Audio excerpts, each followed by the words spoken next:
This customer requested a Lilo and Stitch cake, and she pulled this design from my website. I want to say this is the third time that I make this exact design. I start off with a pink base, and then I begin with a blue chocolate drip.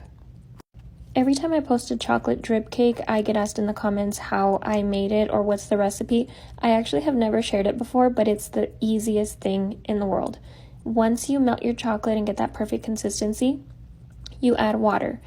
Yes, water. I know that water hardens chocolate and makes it impossible to use. Keep adding water and mix it until you get this perfect consistency. I will probably have to make a video on that one. Then I begin to pipe the top with this blue border in buttercream, and then I add this topper that I created on my iPhone, and then I printed it, put it on a stick. Then I get my palette and make this diagonal line so I can kind of have a guide to know when to start. I use that same blue that I used at the top to begin piping a couple of these, and then I use some white buttercream, added it to this bottom color to make this lighter color and to create this ombre effect. And then I add a couple rows of those, and then I use a white at the top to create that ombre effect.